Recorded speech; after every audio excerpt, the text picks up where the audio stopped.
Buenos días, bienvenidos a Agenda Económica aquí en CNN Chile. Gracias por acompañarnos, 8 de la mañana con 1 minuto. Y estamos comenzando ya nuestra revisión de noticias de cada mañana para este día miércoles. Vamos a comenzar de inmediato nuestro resumen de noticias para esta jornada con hartos temas para revisar. Este es un adelanto de lo que estaremos viendo en esta media hora de informaciones. Comenzamos con el alza de tasa que anunció ayer el Banco Central, que subió hasta un 10,75% la tasa de política monetaria. La sube en 100 puntos, algo más de lo que estaba esperando el mercado. Habían algunos analistas que proyectaban 75 puntos de alza, incluso algunos más conservadores todavía 50 puntos. En lo concreto, el Banco Central sorprende al mercado con esta alza y da cuenta además en su comunicado, ya lo estaremos viendo en detalle, que está acercándose al cierre de este ciclo de alzas que ha comenzado hace cerca de un año y medio para poder enfrentar el ciclo inflacionario en nuestro país. Este punto es bien relevante. Además, otro de los más destacados del comunicado de ayer tiene que ver con la forma en la que se votó esta alza. No fue unánime. De los 5 consejeros, 3 apoyaron esta alza de 100 puntos. Hubo uno que buscaba una alza todavía mayor y una consejera que buscaba una alza menor. Y eso es bien llamativo porque da cuenta de que finalmente ya hay más discusión respecto a cuál es el camino que debería seguir el Banco Central en esta materia. En lo concreto, se ubica en todo caso en un sesgo más neutral el Banco Central a la espera de lo que vaya ocurriendo en materia macroeconómica, en un escenario donde los precios parecieran ir cediendo afuera por lo menos, y eso empieza a repercutir también en Chile. Ya estaremos revisando cuál ha sido la trayectoria de la tasa, también el análisis que hace el banco en su comunicado y algunas reacciones en Agenda Económica. Por otro lado, en materia política, el cambio de gabinete que hizo ayer el presidente Gabriel Boric también repercute a algunos sectores vinculados al área económica, en particular al Ministerio de Energía. Diego Pardow fue elegido como nuevo ministro en reemplazo de Claudio Huepe, que sale sin una muy buena evaluación interna en su desempeño a cargo de esta cartera. Pardow tendrá desafíos bien relevantes en esta área. Él mismo lo reflejaba, avanzar en la transición energética es uno de ellos, avanzar en el tema y en el desafío de la transmisión también, de la transmisión eléctrica desde la zona norte, aparece como uno de los grandes puntos, entre otros el desarrollo de la estrategia en hidrógeno verde y avanzar hacia una transición de una matriz más limpia son algunos de los puntos que tendrá que enfrentar en un escenario de cierta estrechez. De hecho, se reconoce en Claudio Huepe el manejo precisamente en ese ámbito. Ya revisaremos cuáles son los desafíos más importantes que tiene por delante el nuevo ministro de Energía del presidente Boric. Las señales del mercado respecto a una desaceleración en distintas áreas se refleja también en los datos que conocimos ayer sobre la venta de autos usados en el mercado chileno. Con una caída de 36% cerró el mes de agosto.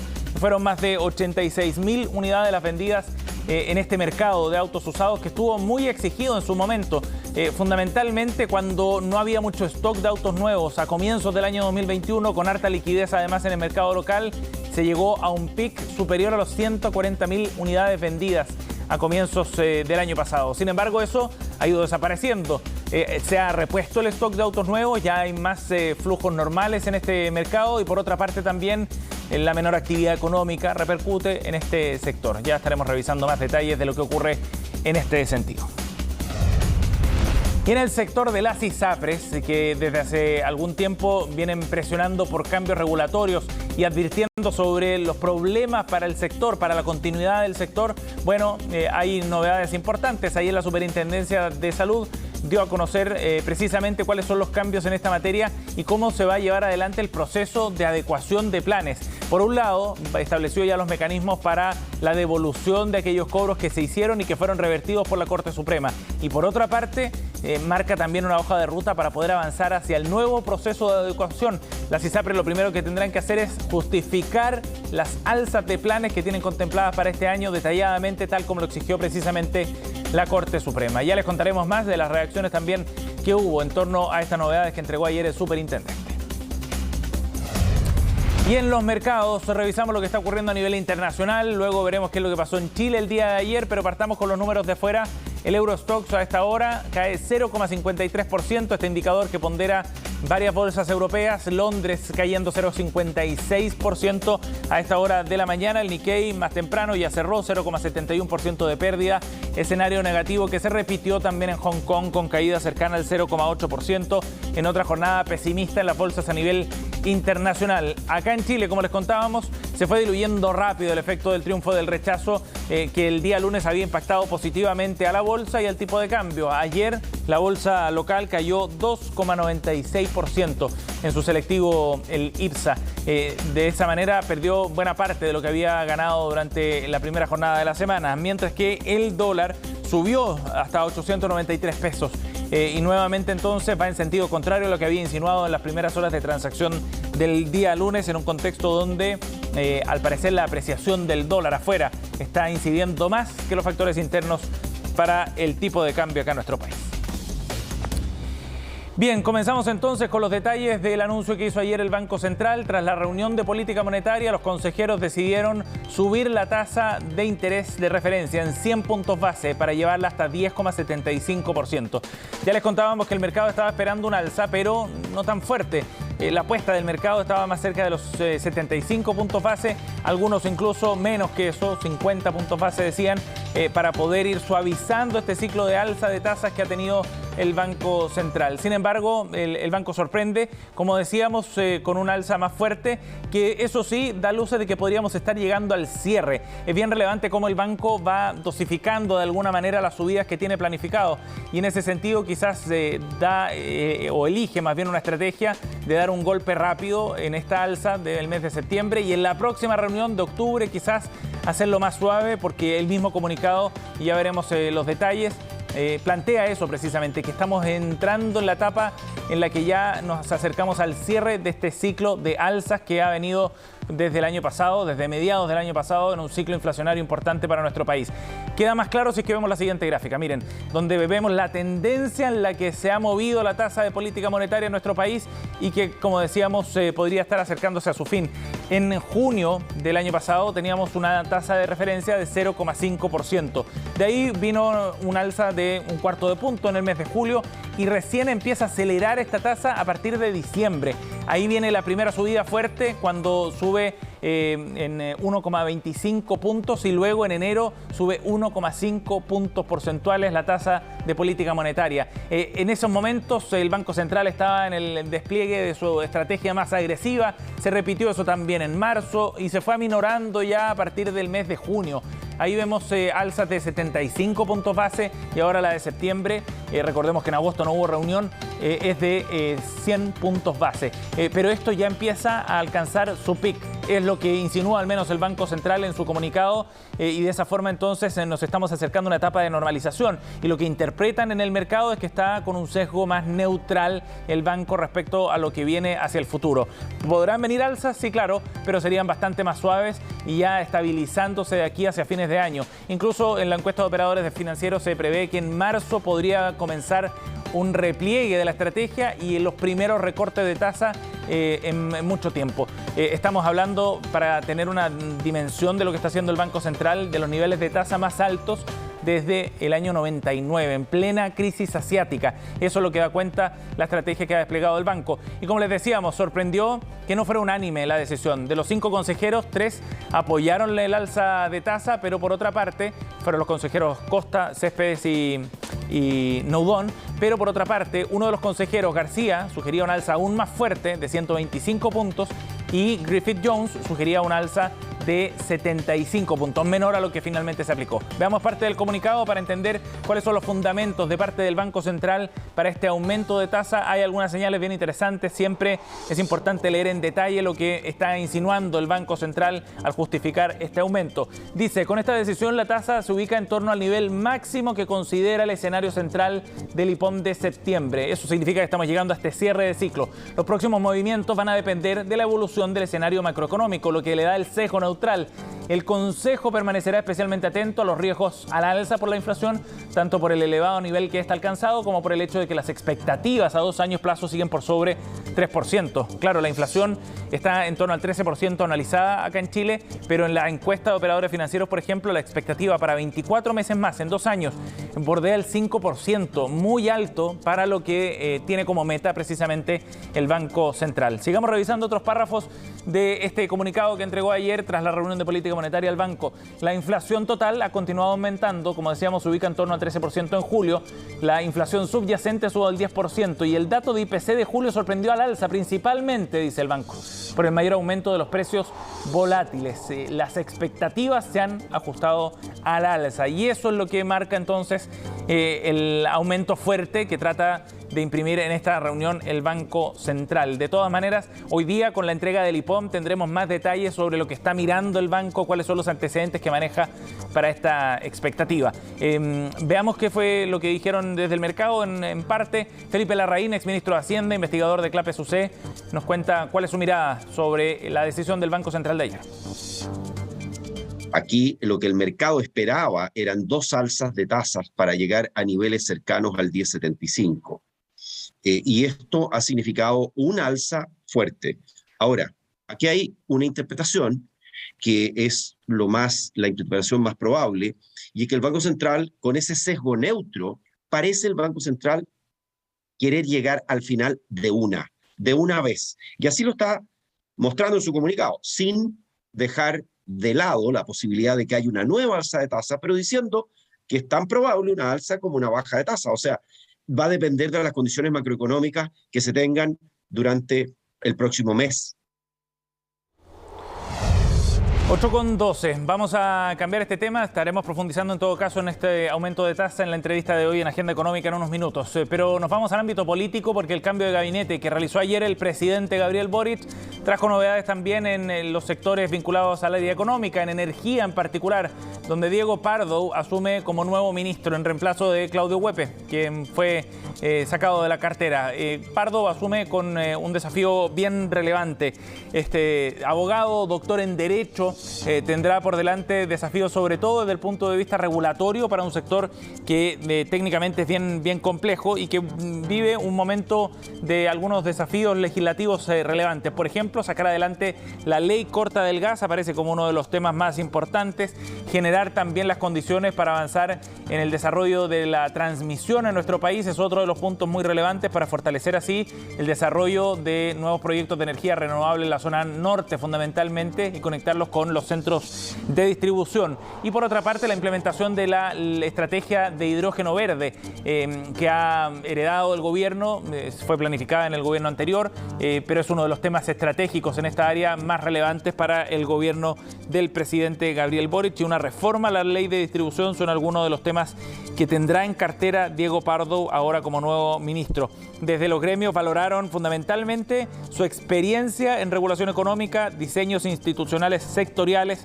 Eso nos parece clave para reforzar y consolidar compromisos, decía la directora ejecutiva de Acera, Analía Rojas. Por otra parte, el presidente de la Asociación de Generadoras, Claudio Sivach, apuntaba a la disponibilidad para dar curso a una agenda de inversión en energías renovables que nos permita liderar la transición energética. 2 reacciones del sector de los gremios con los que tendrá que trabajar codo a codo Diego Pardo a partir de ahora. Escuchemos precisamente al nuevo ministro de Energía en las breves palabras que entregó ayer en La Moneda. En el caso de la cartera que me va a tocar liderar, renovar nuestro compromiso con encontrar los mecanismos para enfrentar de la mejor manera los desafíos que nos pone el cambio climático y aprovechar las ventajas naturales que tiene nuestro país para seguir potenciando las energías renovables. 8:14. Otro de los cambios que anunció el presidente Gabriel Boric ayer tiene que ver con la composición del comité político y sorprendió la incorporación de Janet Jara, ministra del Trabajo, en este espacio de poder más cercano, digamos, al presidente Gabriel Boric. Es una señal relevante para una ministra que ha sido muy bien evaluada y que tiene por delante el desafío de sacar adelante la reforma de pensiones en un momento desafiante también desde el punto de vista político para el gobierno del presidente Boric. Los detalles en la nota de Belén Vázquez. He decidido invitar a este comité político a la ministra del Trabajo, Janet Jara, quien creo ha demostrado de manera clara tener la capacidad de lograr grandes acuerdos. No fue una decisión solo política. La incorporación de Janet Jara al comité principal del gobierno busca, entre otras cosas, relevar la agenda en materia laboral y principalmente previsional. Bueno, me parece que hoy día hemos vivido un momento importante, un cambio de gabinete en el cual el presidente refuerza, ¿cierto?, las tareas que tenemos que llevar adelante, y en eso vamos a estar como hemos estado desde el día 1 del gobierno, abocados a seguir trabajando. Ha sido muy realizadora, que ha sido capaz de impulsar y generar acuerdos en torno a reformas importantes. Así que creo que va a ser un aporte muy significativo. A mí me ha tocado trabajar mucho con la ministra Jara, hemos tenido una excelente relación. Acuerdo que se reflejó en el proyecto de 40 horas, cuyas indicaciones ingresadas al Congreso fueron fruto de un pacto entre la CPC y la CUT por igual. Ahora esa capacidad de generar acuerdos se debe centrar en la reforma de pensiones, cuyo proyecto todavía no es presentado al Congreso y ya se habla de hacerle ajustes. Sin embargo, estos aún se analizan precisamente por el margen de acción que tiene el gobierno y que, según han dicho, permitiría reforzar las instancias de diálogo. De momento no hay fecha de presentación, pero los detalles de la reforma serán expuestos preliminarmente a la CUT y a los empresarios en los próximos días. Estos últimos han dicho que el eje político cambió luego del plebiscito y eso deja abierta la pregunta: ¿debería el gobierno moderar sus reformas? El gobierno va a tener que repensar y replantear su proyecto, en donde el 6% hoy día se plantea como hacia un fondo solamente colectivo. Nosotros somos partidarios de hacer algo similar de lo que se hizo en el gobierno del presidente Piñera, en donde el 3% era de capitalización individual y el 3% a este fondo solidario. Sobre la base de un sistema que tenga solidaridad para mejorar las pensiones ahora, que por otro lado tenga financiamiento tripartito para tener más recursos, y que en el componente individual sea con libre elección y heredable, la verdad que sobre esa base creo que se puede construir un acuerdo. Parlamentarios y analistas coinciden en que la reforma previsional es urgente y en que hay avances que deben quedar instalados más allá del resultado del plebiscito. Por ejemplo, aumentar la cotización.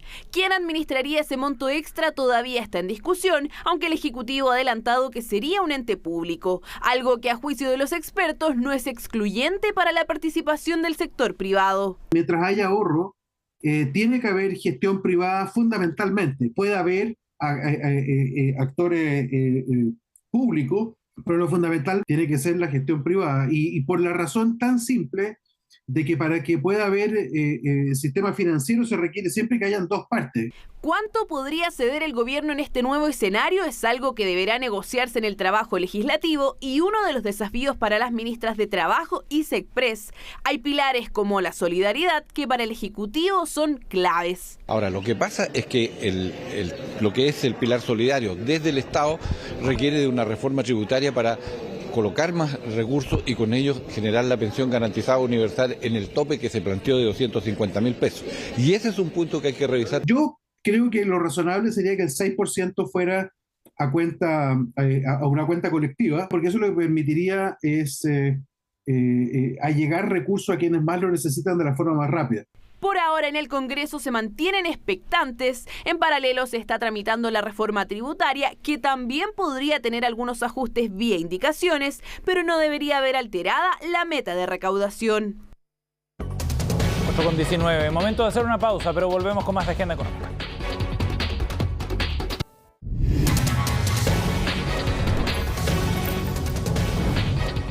Ya estamos de vuelta aquí en Agenda Económica. En nuestra entrevista del día de hoy queremos profundizar en lo que anunció ayer el Banco Central, este aumento de tasa de 100 puntos base hasta llegar a 10,75%, un alza que estuvo por sobre lo que estaba esperando el mercado. Vamos a conversar de este tema junto a Juan Pablo Medina, integrante del Grupo de Política Monetaria y académico de la Universidad Adolfo Ibáñez. ¿Cómo está, Juan Pablo? Buenos días. Buenos días, Sebastián. Un gusto estar. Gracias por la invitación. Gracias por conectarte. Juan Pablo, bueno, el comunicado ayer del banco lo estábamos analizando en el primer bloque, da algunas pistas y plantea que ya estaríamos llegando a la parte final del ciclo de alza de tasas del banco. Pero de todas maneras sorprendió la magnitud del alza. ¿Por qué fue una sorpresa estos 100 puntos base? ¿Y qué es lo que está enviando como mensaje finalmente el Banco Central en esta decisión? Yo creo que hay varios mensajes. Va a haber que ver el informe de política monetaria también en más detalle y también cuando salga la minuta de la discusión. Yo creo que va a ser interesante ver esa minuta. Pero lo que uno puede interpretar de algunas cosas es que en parte la inflación sigue siendo un gran dolor de cabeza para el Banco Central y esa es la mayor preocupación. Y por lo tanto subir la tasa da cuenta, parece que como que la inflación todavía no cede y no da signos de que vaya a ceder.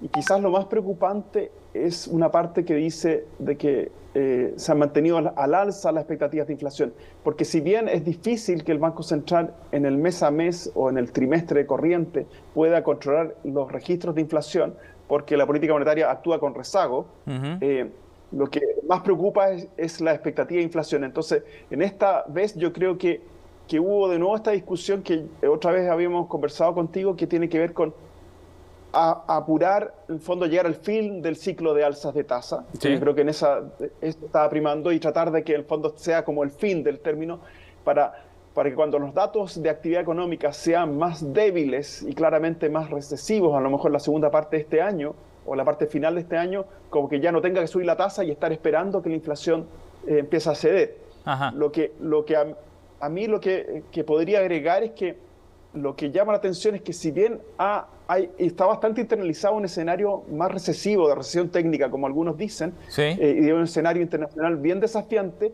la expectativa de inflación no ceden. Entonces me parece como que el banco está en esta oportunidad a lo mejor, y con la intervención cambiaria está jugando bastante con el canal cambiario, podríamos decir, de la política monetaria, a lo mejor por tratar de ver si puede ceder un poco los precios de los bienes importados a la baja, y que eso ayude, en el fondo, a reducir la expectativa de inflación de alguna vez, porque hasta ahora como que se mantienen bastante insensibles a un escenario internacional desafiante y un escenario recesivo, sí, por delante. Y de hecho, por lo tanto, de hecho, perdona Juan Pablo, pero menciona de hecho que va a seguir monitoreando el escenario, pero plantea que es un escenario macroeconómico bien abierto hacia el futuro. Exactamente, yo creo que hay bastante incertidumbre. Lo otro bien interesante fue que a lo mejor se relaciona con eso, que hace un tiempo no había un disenso en los votos, sí, de los consejeros, siempre había, y esta vez sí hubo un disenso, lo cual yo creo habla también de un escenario más incierto y más complejo, porque obviamente el disenso habla de alguna manera de que cada consejero ponderó la información de manera diferente en miras de el objetivo de hacer que la inflación esté en 3% en el horizonte de política monetaria. Sí, y eso es bien interesante mirarlo, porque además el disenso se da en 3 puntos, ¿no? O sea, habían 3 consejeros a favor de esta idea de los 100 puntos base, otro consejero que buscaba un alza más fuerte todavía y otra consejera que buscaba un alza menor, lo que da cuenta de que hay miradas bien distintas, pareciera, respecto a cuál es el curso que está tomando la inflación en nuestro país, o no, la inflación y la actividad económica. No, yo creo que en lo grueso hay un consenso, probablemente, pero hay como matices como los detalles, como uno podría decir, como el ajuste fino de la dosis, porque yo creo que se pondera el fondo del escenario recesivo por una parte, uno esperar que las dosis de alzas pasadas tengan los efectos, sí, y por otro lado dar el mensaje de que ya terminó el ciclo de alza. Entonces yo creo que como que se ponderan esas dos cosas, y ahí puede ser que uno pueda decir, o el escenario, esperar que el escenario internacional da cuenta de un escenario más débil, y por tanto los precios de las materias primas han cedido y a lo mejor van a seguir cediendo, pero por otra parte el dólar sigue fortaleciéndose porque el curso de política monetaria de la FED también. Entonces creo que se ponderan distintos elementos, pero sí habla que es un escenario más complejo y que por lo tanto tiene matices. Yo creo que eso es yo creo que dentro de todo eso está bien, porque cuando veamos la minuta quizás vamos a ver más claramente los argumentos que estaban detrás de esos opciones que tomó cada consejero. Claro, y con los énfasis que tiene cada uno. Con lo que planteaba ayer, Juan Pablo, ¿hasta qué punto podría llegar el alza de tasas entonces? ¿A qué niveles podría llegar durante este año? Yo creo que puede ser que no tenemos muchas más alzas. A lo mejor vamos a estar acá o van a cerrarlo en un número más redondo, como 11%, pero no creo que haya un ánimo, porque lo que va a pasar es que ya tenemos el dato de julio de IMASEC. Sí. Si nos comparamos trimestre a trimestre, ya el segundo trimestre es como un primer dato más recesivo. El dato de julio da cuenta que el segundo trimestre, o sea, el tercer trimestre va a estar más débil que el segundo en términos estacionalizados, y por lo tanto, en términos concretos, ya estamos con los datos bien cocinados de que hay una recesión técnica, claramente.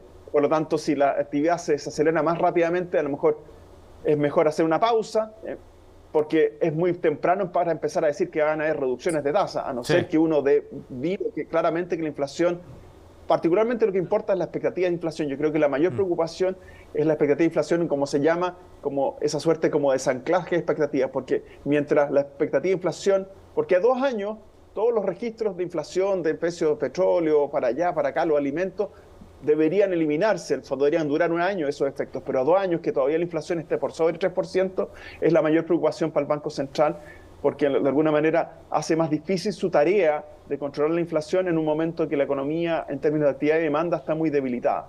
Sí. Lo último, Juan Pablo, ¿esa expectativa de inflación tiene que ver con el contexto global o más bien con factores internos y una inflación que ha sido más resistente a nivel interno en particular? Yo creo que claro, es difícil destrabar y desentrañar bien esa pregunta, pero yo creo que hay factores internos y externos. O sea, lo que sucede es que de alguna forma los registros de inflación fueron más altos. El mismo Banco Central hizo un diagnóstico que era un componente interno y por lo tanto la inflación empezó a ser más persistente y esa persistencia se traslada a una creencia de que la inflación no va a ceder en el mediano plazo y por lo tanto en fondo sube. Pero por otro lado, los precios externos. Cuando tuvimos la crisis del 2008-2009, cayeron los precios de las materias primas rápidamente y la expectativa de inflación también se ajustaron a la baja. El 2008 fue un año que tuvimos expectativas de inflación elevadas y después que cayeron el precio de las materias primas, en fondo caen rápidamente. Y había una tensión en ese momento de tener la expectativa de inflación al alza esa vez, y también era un problema en medio de que estalló la crisis financiera global. Pero esa vez el fondo, el escenario internacional se contrajo tan rápidamente que de alguna manera las expectativas de inflación también se ajustaron rápidamente a la baja. Sí, cierto. Sí. Bueno, tenemos el IPOM hoy día, ya ahí tendremos más detalles también de cuál es el panorama que está trazando el Banco Central a partir de este IPOM de septiembre. Juan Pablo, gracias por conversar con nosotros esta mañana. Muy buenos días, Sebastián. Muchas gracias por la invitación. Chao, que estés bien. 8:30, cerramos agenda económica y en minutos ya partimos Noticias Express con Frecia Soltov. Que tengan un buen día.